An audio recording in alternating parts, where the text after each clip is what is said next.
Sometimes you play a game and you just think, wow, this is fantastic. I can't believe more people aren't talking about this. For me, that game this year is Sea of Stars. I'm going to take you on a journey in this video through the most underrated game of the year that provides a creative spin on tried and tested tropes of its genre and elevates itself above many of its contemporaries, as the passion of its developers seep through at every turn. So join me as we embark on a journey through the Sea of Stars.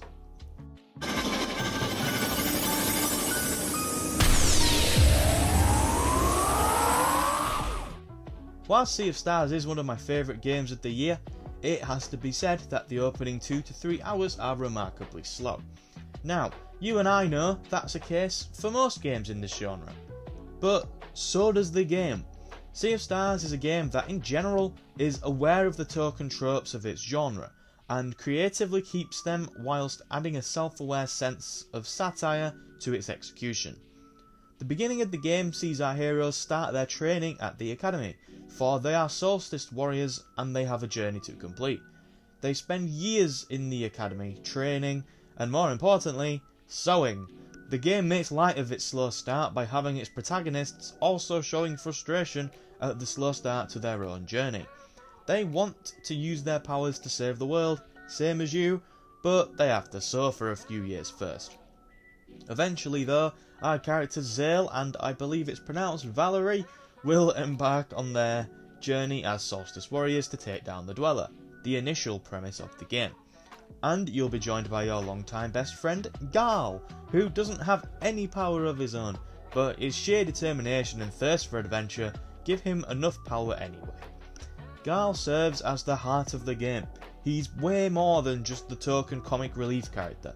Where Zale and Valerie are more reserved and blunt, Garl's personality shines through in every moment, and is the catalyst for a lot of what happens in this game, and his presence gives the game life it absolutely needs.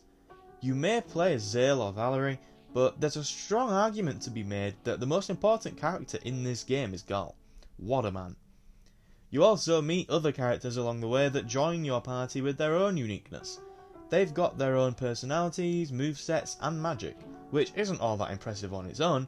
Actually, it's kind of expected, but the way all of this is interwoven into the game's combat is magnificent. And the combat itself is layered. It is turn-based combat, and turn-based combat on its own isn't something I can usually play for too long.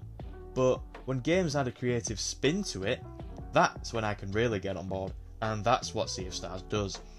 There's the simple mechanics. If you press attack again as your character is about to land the blow, you'll do extra damage. If you block an attack as it's about to hit you, you'll take less damage. But then there's more. Each character obviously has abilities that use up MP, and these usually bring with them a short minigame. For example, Valerie's Moonerang attack is something you'll use for the entirety of the game. It's a very strong attack. She fires a lunar boomerang at enemies. You then need to parry the boomerang every time it comes back to you, and it'll attack the enemy again, getting faster each time. The more you successfully parry, the more damage you'll do. And then there's Serai's Venom Flurry, for example, which fires poison darts at each enemy through magic portals. If you time the attack button to the same point she throws the dart, she'll throw another dart. The more times you can time the throw, the more darts you'll throw and the more damage you'll do. There's also live mana. When you do a standard physical attack, live mana will drop onto the ground. On another turn, you can then use this live mana to add elemental damage to your next physical attack. This works wonders when trying to break locks. Enemies will sometimes use abilities of their own, which they warn you of by showing a lock you just break in order to prevent the ability. These locks show which attacks you need to use in order to break it, and how many turns you need to do. It could be a sword attack or a poison attack. Whatever it is, it ensures that the strategic element of the game remains at the forefront, as you don't really want these attacks to land, as they can be devastating. So you're not just mindlessly forcing yourself through battles. You're always thinking about the most efficient way of defeating your enemies. You can also change your party members in battle, very similarly to Final Fantasy X for example. In general, this game takes inspiration from a lot of classic old school RPGs. You can see the Chrono Trigger influence absolutely everywhere. It manages to be both nostalgic whilst also feeling modern, such as how the animated sections that you get sometimes for certain story beats give you the same rewarding feeling as cutscenes did back in the day. The game also features a whole bunch of bosses, like seriously there's loads. Most of them have a really cool gimmick that requires you to first figure it out, then take action to defeat the boss. Pretty standard stuff, but there were very few if any bosses in this game that I didn't enjoy. They're all really well done. The artistic design on these bosses is also genius. They're all distinct and intimidating in their own right.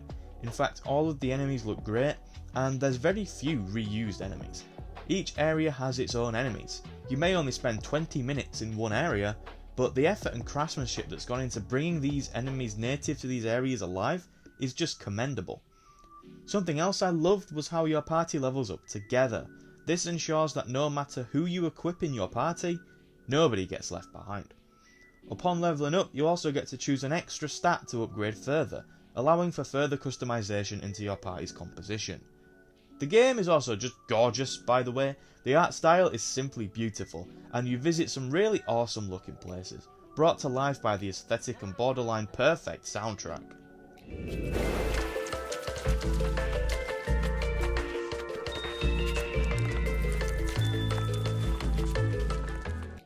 This is one of my favourite gaming soundtracks in a while. It always manages to set the correct tone, whether that's one of fun, of fear, of sadness. The game always gets it spot on. In terms of its narrative, Sea of Stars features a lot of tropes of the genre as I mentioned earlier, but it is self-aware about that fact and wears it on its sleeve. It is for the most part a brilliantly told story that spends a very long time gradually building up its emotional foundations, and cashes in that investment of emotion at the opportune moment. There were two moments in this game in particular that really moved me, and I'm not going to spoil what they are, but these moments were crafted so perfectly and presented so beautifully that I know I'll remember them for a very long time. The developers of this game clearly have a very strong understanding of story structure, and they know exactly how to elevate the stakes in key moments. Although one thing I will say is I wasn't overly keen on the ending or the true ending. The normal ending, I will say, is a little bit abrupt. It kind of wants you to go for the true ending.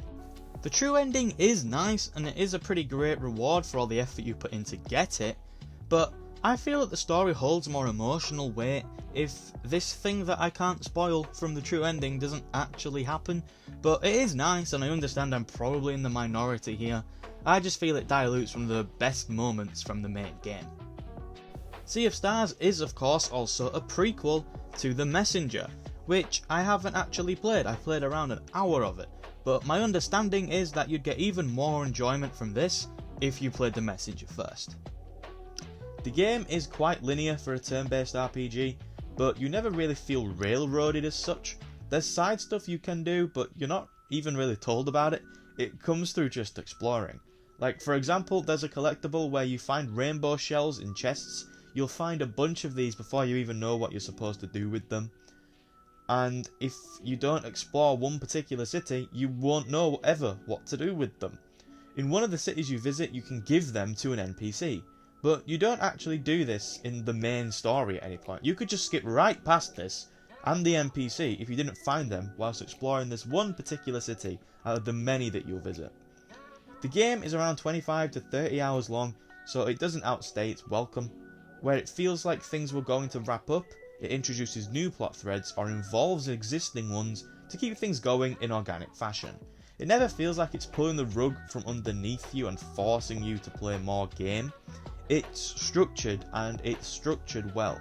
It is baffling to me that an incredibly talented indie developer can construct a story this well structured, whilst many AAA developers don't seem to know how.